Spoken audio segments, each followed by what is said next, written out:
All right, let's talk about it real quick. Let's unless we have like a monologue thing to say, let's not hold too long on each one. So I have no idea about esports. I do not care for esports. Next. All right, moving on. Esports, no idea about esports. Next, no idea about esports. Next, no idea about esports. Next, no. Oh well, esports game. Meh. Shrug. I used to play Counter-Strike, so I'll just obligatory vote for Counter-Strike. Best content creator of the year. I only know 3 of them. I know People Make Games, Quackity, and Iron Mouse.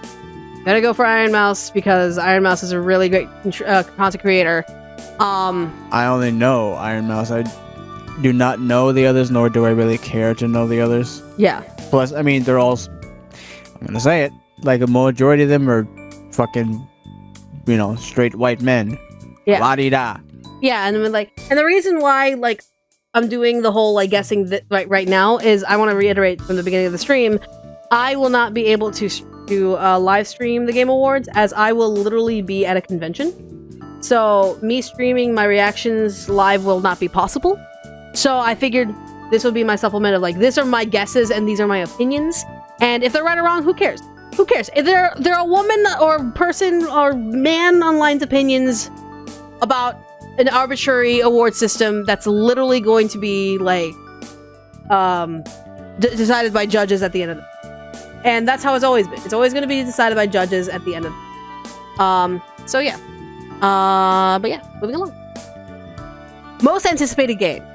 Final Fantasy VII Rebirth, Hades 2, Like a Dragon Infinite Wealth, Star Wars Outlaws, and Tekken 8. I want to say Hades 2. I was gonna say Hades 2 as well for me. Yeah, because I love Final Fantasy VII Rebirth. I love Final Fantasy VII. Final Fantasy VII has always been in my one of my top 5 Final Fantasy games. That being said, I'm mildly aggressively tired of remakes. I want something new. I want something fresh. I want something that not necessarily spins anyone on its head, but I want something new, and Hades 2 is going to bring that. We would say Like a Dragon because we were initially really hooked on Yakuza? 0. Yeah. But the problem is we've also just kind of dropped it. We dropped it because no one was paying attention to it. No one liked us playing Yakuza on stream, and so we're like, you know what? Let's just drop it, and we'll play it on our own. So I do want to try. I do want to try Like a Dragon eventually, but I have to get. I feel like I have to get through the entire Yakuza series first before I even try Like a Dragon, and then get excited for Infinite. Well, I mean that.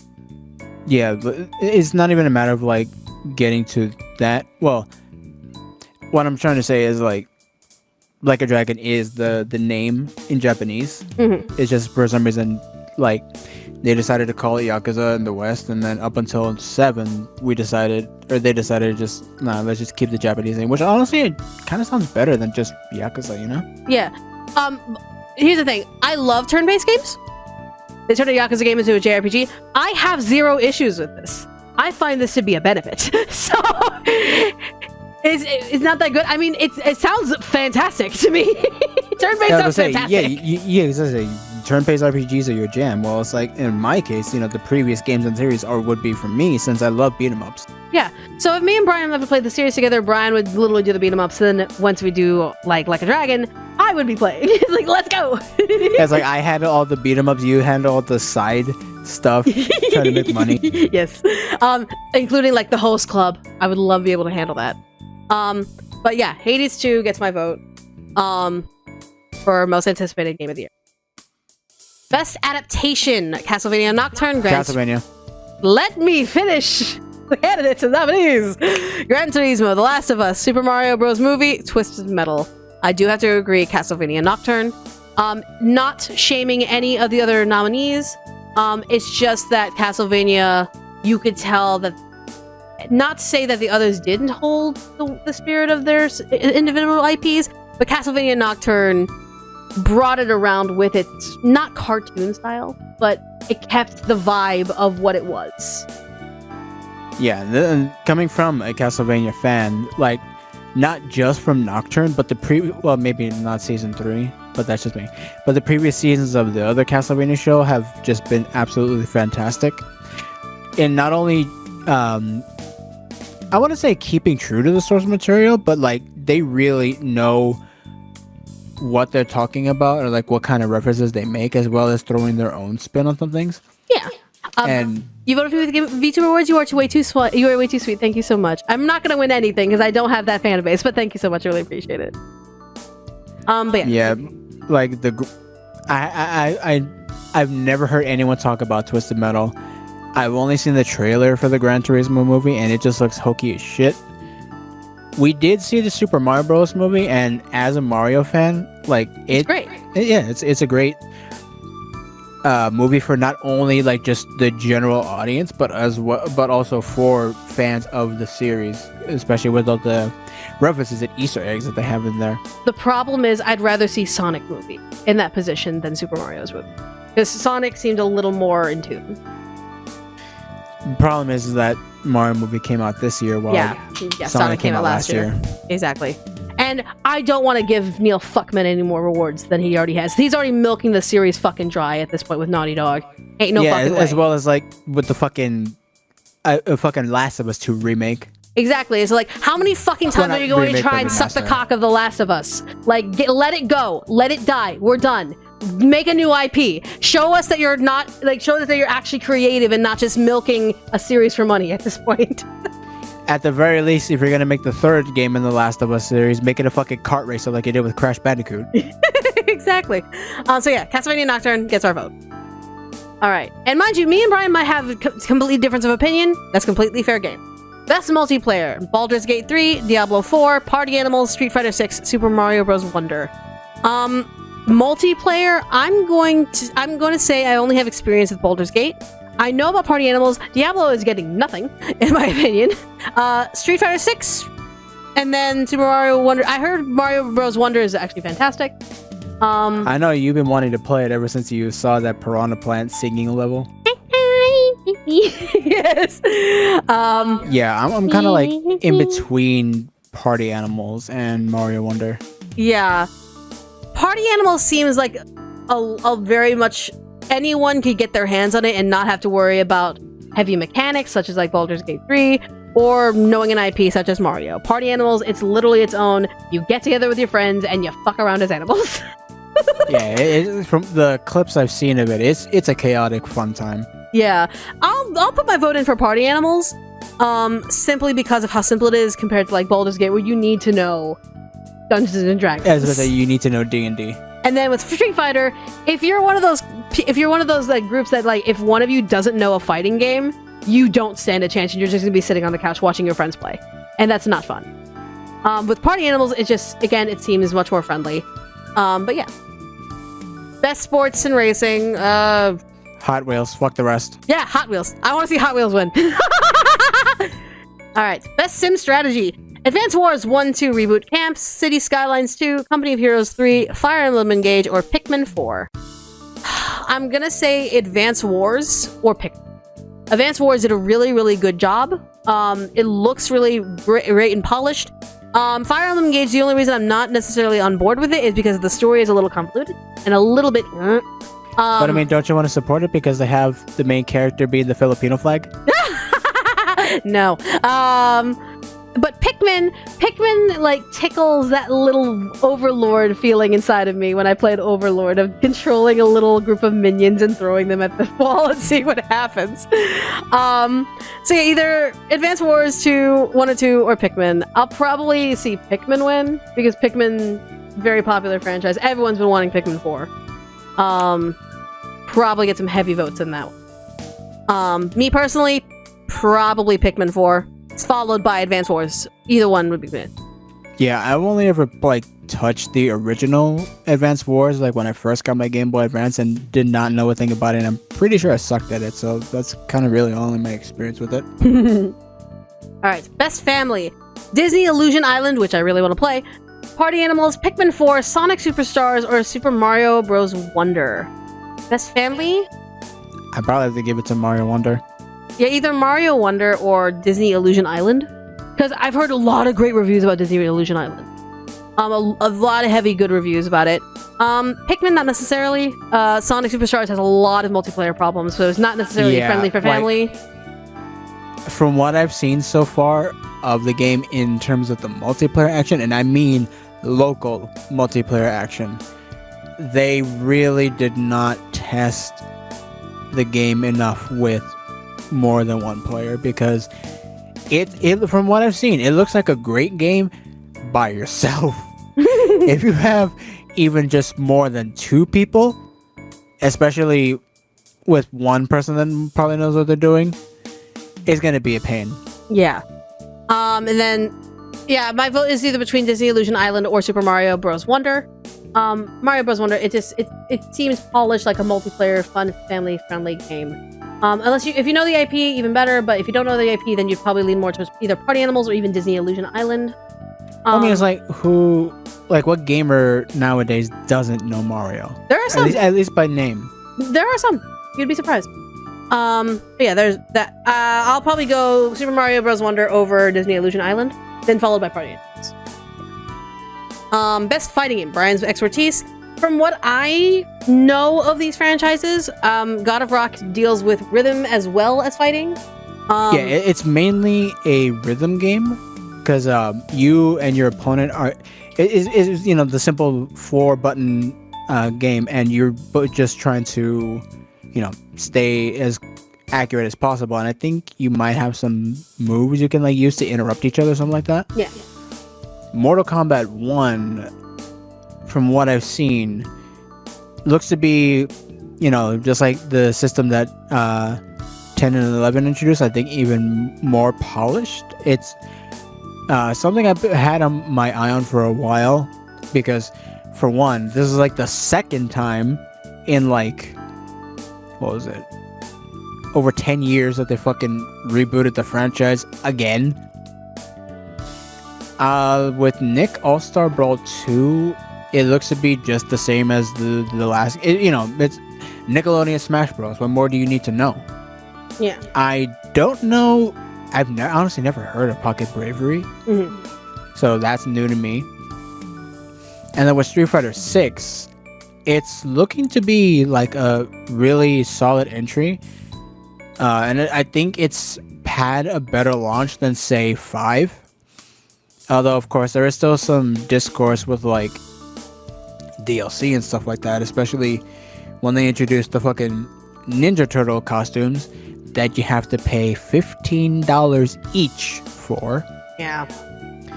But, other than that, one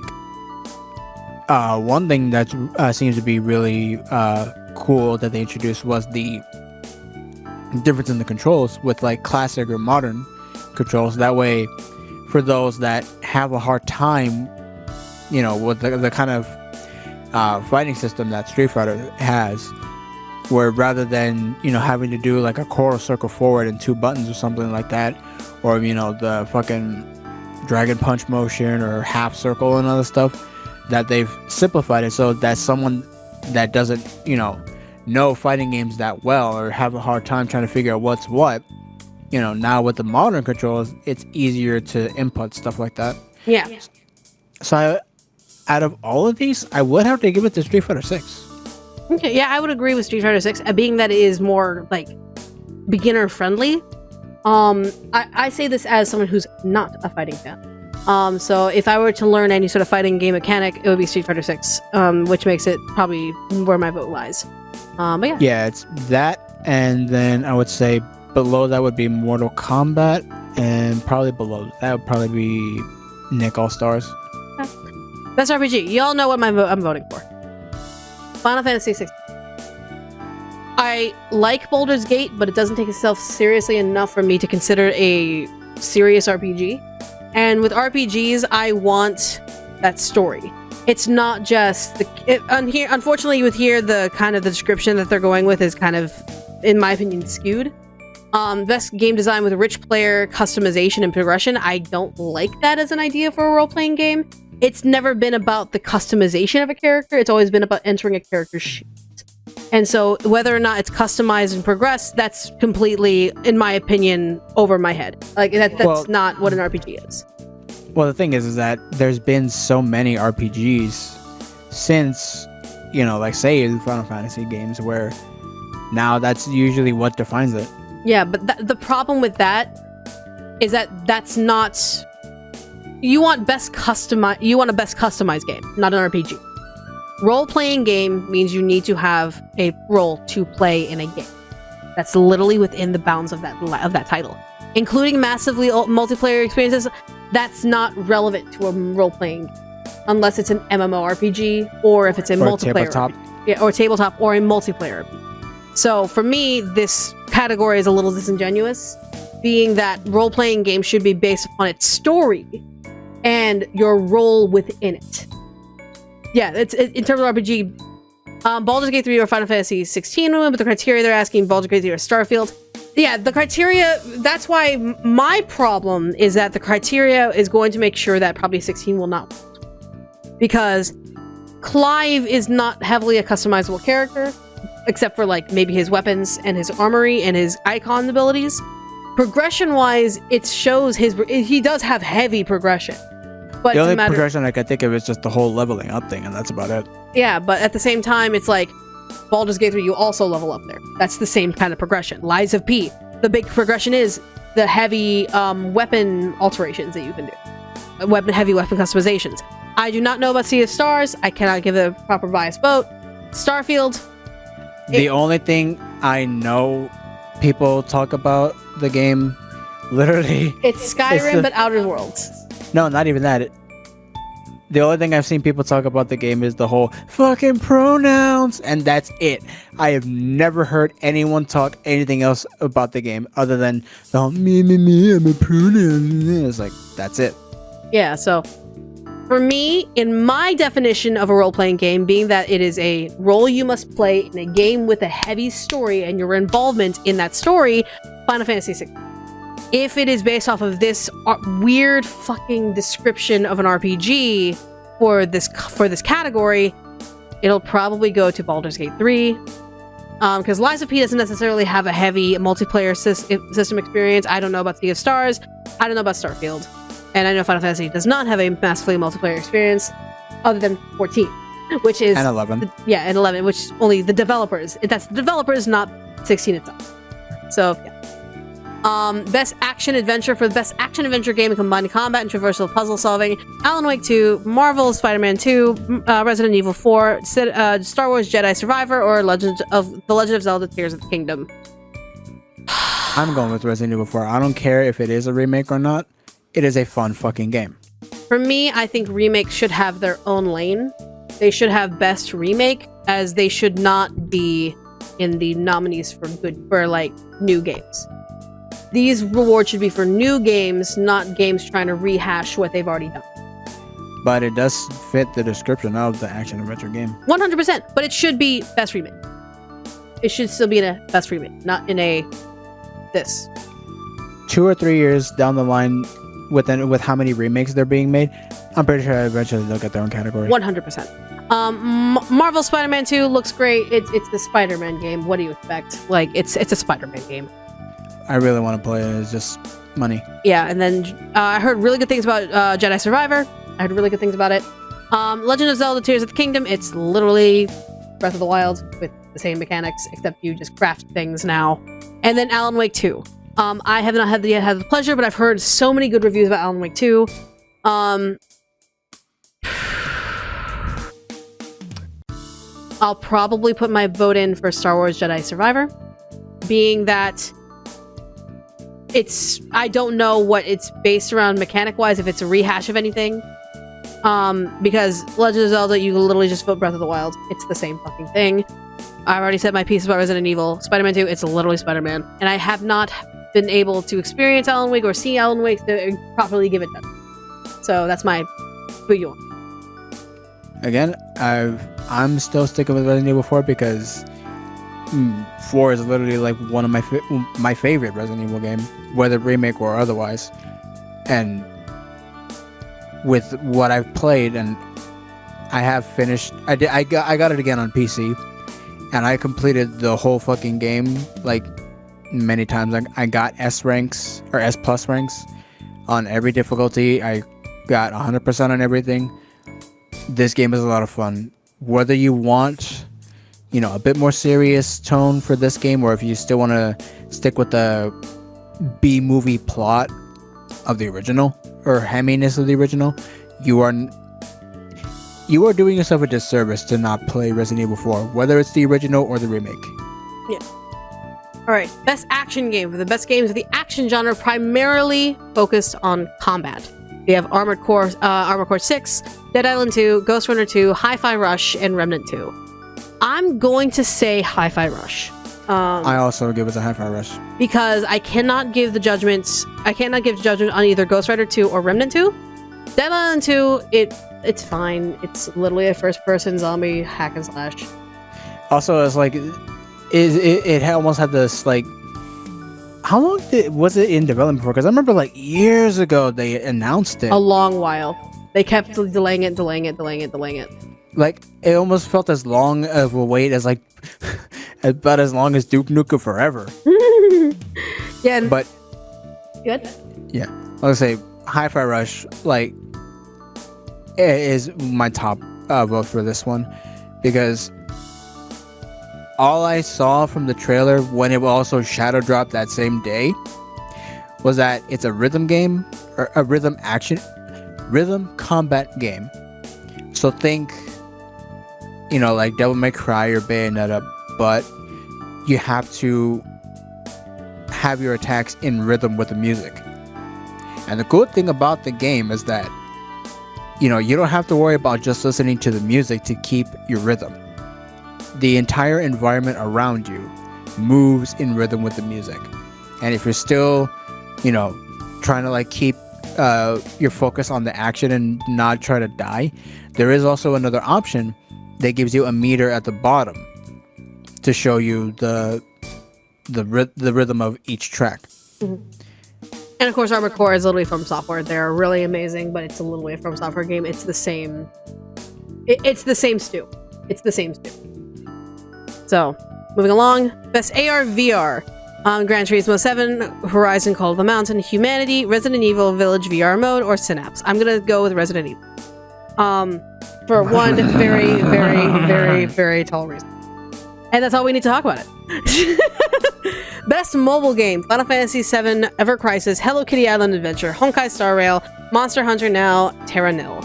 We all know the Hoyoverse peeps are gonna come on heavy for getting Honkai voted in. Like the fucking weaves they are. I am going to vote like a memester, like a troll. Hello Kitty Island Adventure. I want to see Hello Kitty Island Adventure rock Honkai Star Rail from the mind. I really want to see it. I will laugh my ass off.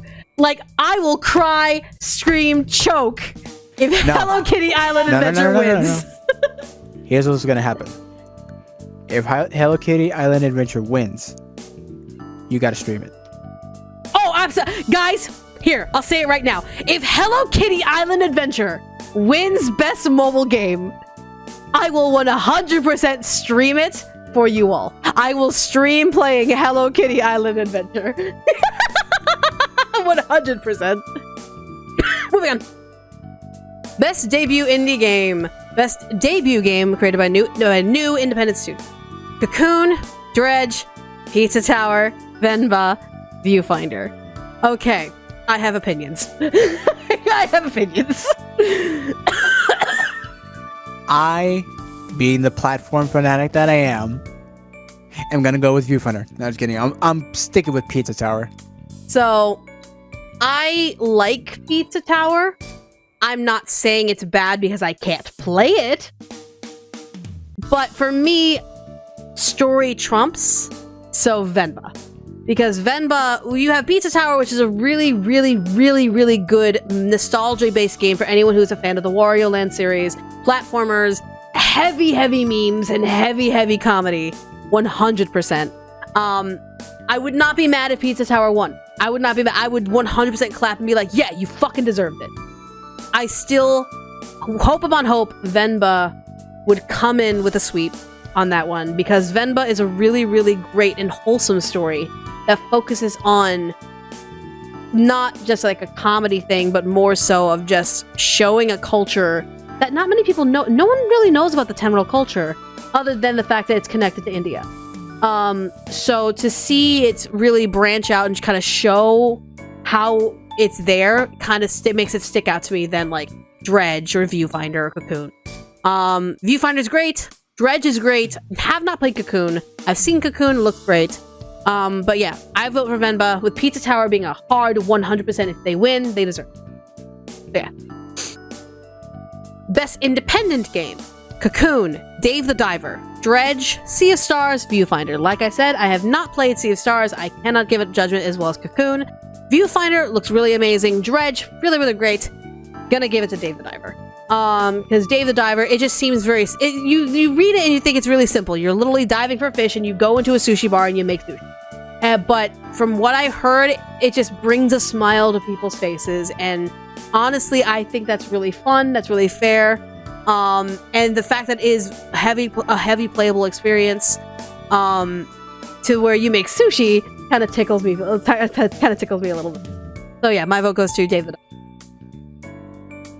I know none of these games, so I'm just gonna let you pick the vote. Fair enough.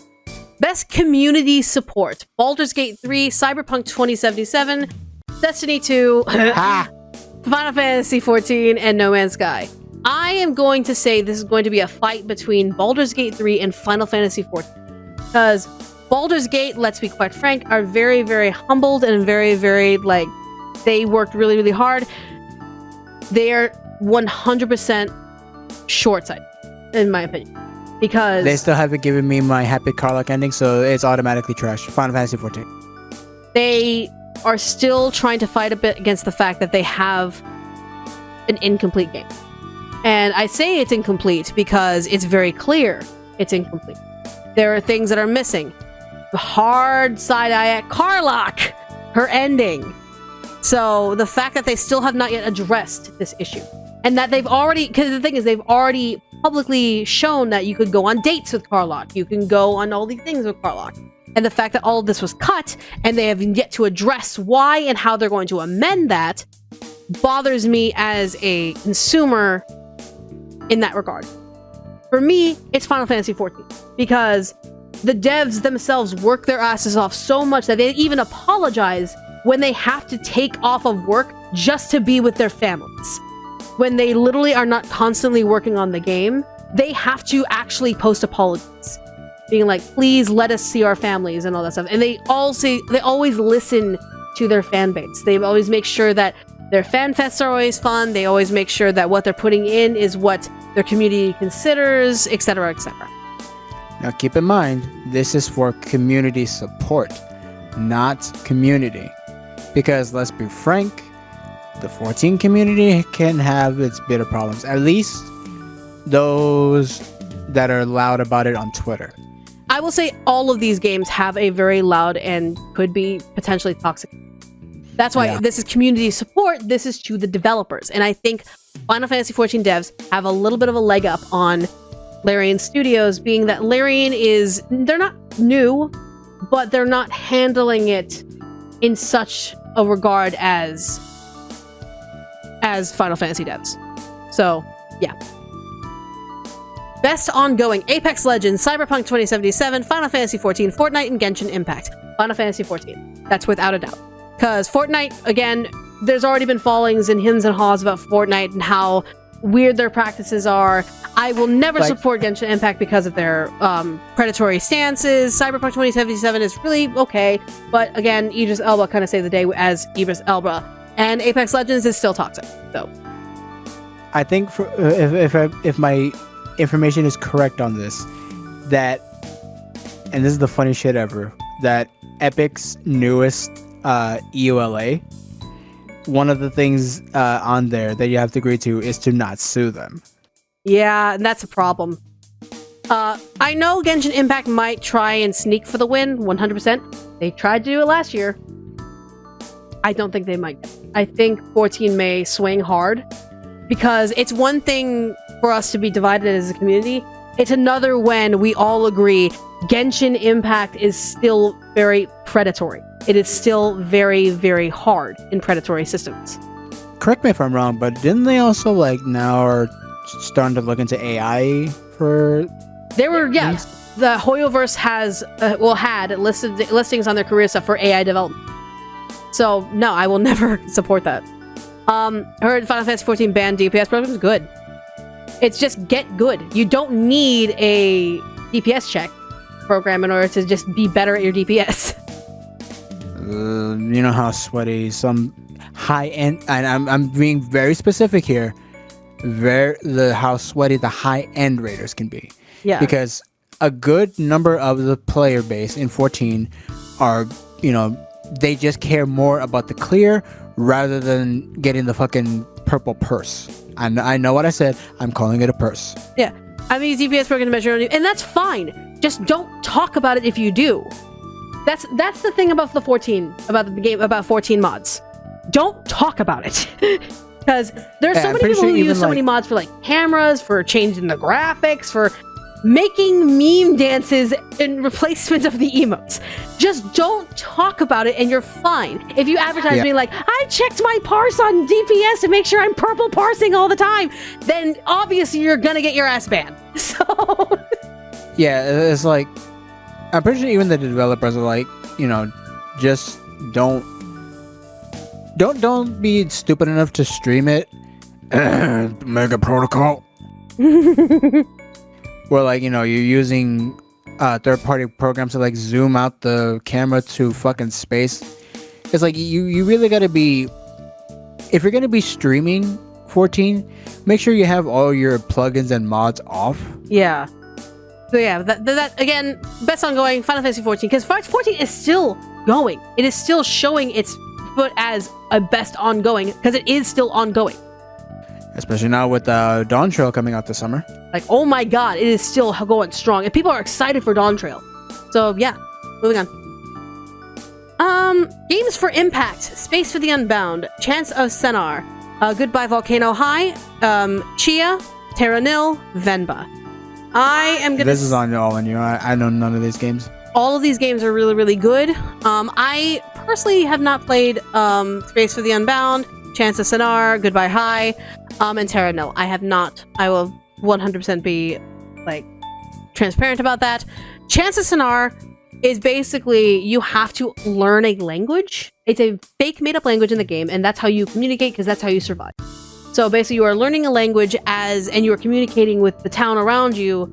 First time learning the language. And it shows basically that you can learn a language if you really put your mind to it and you're put in a situation where it's literally life or death, or it's literally like how you live.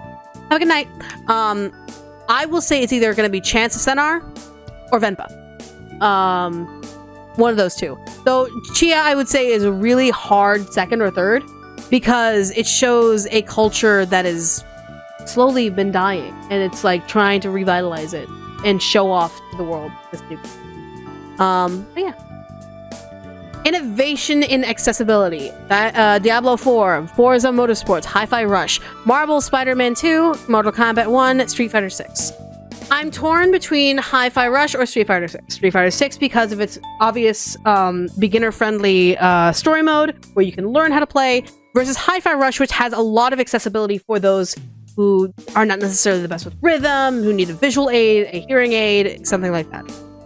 Yeah, that's what I was saying before with Hi-Fi Rush specifically, is that, again, you might not be... Even then, you don't have to be in rhythm. You could still mash buttons just fine, and you can still get through the game. It's just one of those things that if you don't care for, high ranks and everything, you can still get through the game just fine just by mashing, the buttons however you want. Yeah. But the good thing about it is that even if you're not able to feel the rhythm of the music, there are many other ways you can see how the beat goes, and there are a lot of options in the game to show that. So that way, if you can't feel the rhythm, you can at least see the beat every single time. Yeah. So I'm gonna go Hi-Fi Rush because of its diverse playstyles versus Street Fighter 6. It's literally a fighting. Best performance: Ben Starr, Cameron Monaghan, Idris Elba, Melanie LeBird, Neil Newbin, Yuri Lowenthal. Ben Starr. I'm gonna go with Ben Starr. Ben Starr carried 16 on his back and walked it all the way to the end. Literally. Though Neil did a really good job as Asterion, and Yuri obviously did a fantastic job as Peter. I was gonna say, definitely Ben for me, and then actually Yuri for a close second for his wonderful performance as Peter Parker, or his subtle performance as Matt Pat. Yeah, so there's our vote there. Best audio design: Alan Wake, Dead Space, Hi-Fi Rush, Marvel Spider-Man 2, Resident Evil 4. Okay, audio design, you have to really think of these as the immersion of the game. I, again, have not played Alan Wake 2. I've heard it's really, really good in this category. Dead Space, obviously, it needs it, but it's a remake, so I can't, in good conscience, vote for it, because it's, again, rehashing something that's already been done. Hi-Fi Rush. Yeah, I'm giving it a Hi-Fi Rush as well, because when I say that everything moves to the rhythm, like, everything moves to the rhythm, because there are some sound effects that you would think when like say some machinery starts moving around that everything just sounds all clank and click clanks and all that stuff like that, but no, even the sound effects and everything in the background as well has its own rhythm. Yeah, though I will also give my second vote to Resident Evil 4 because the immersion in that game, as well as like the sound effects for the guns,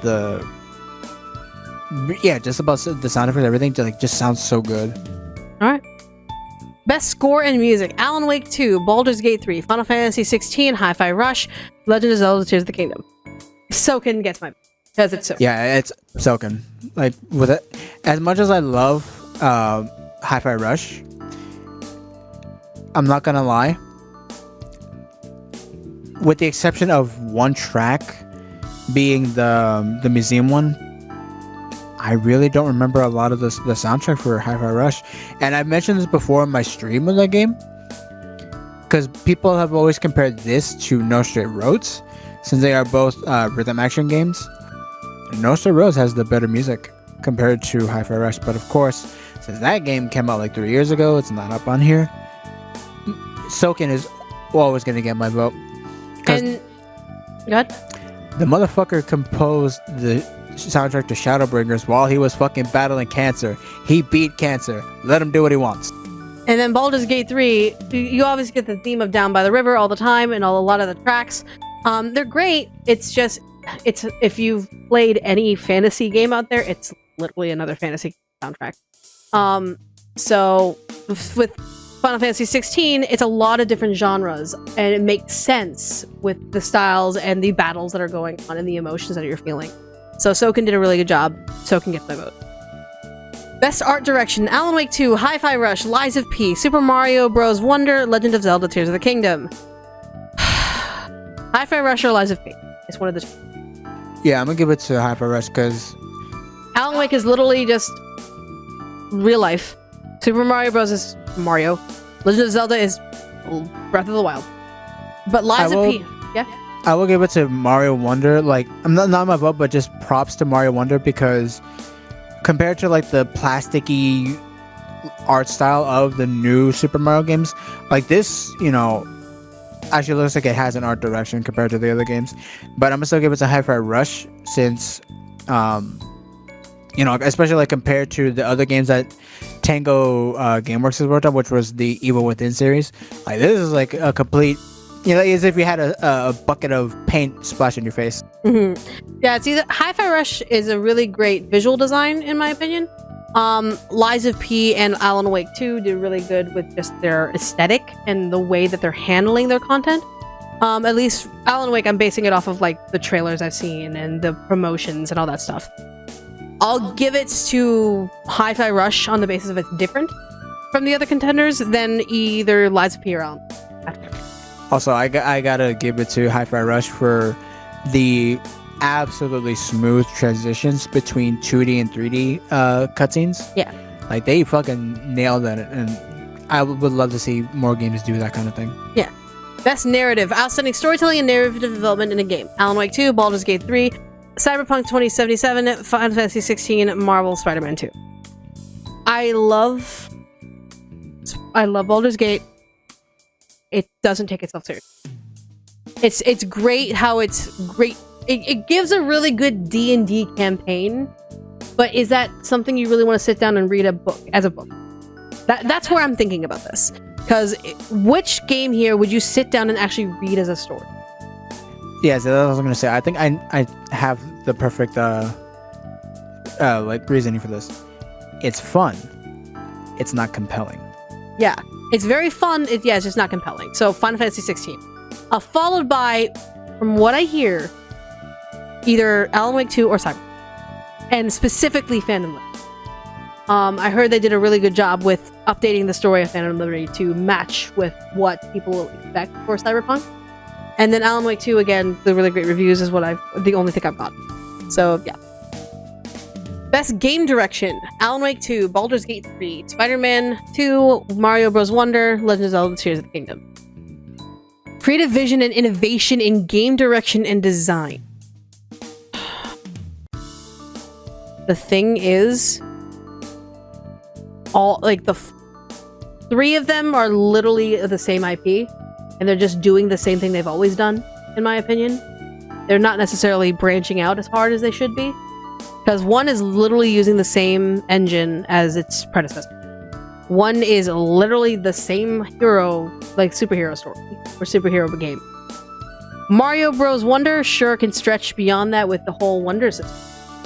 Yeah, I was gonna say, like, at least from what I've seen with the whole Wonder Flower thing really changing. Honestly, yeah, it comes down to the gameplay and level design, because sometimes you could be marching with fucking piranha plants. The other time, the camera, would be focusing up, but you're moving like sideways, and you could another level you could be a slime. Yeah, like it changes things up, and that's what I like about it.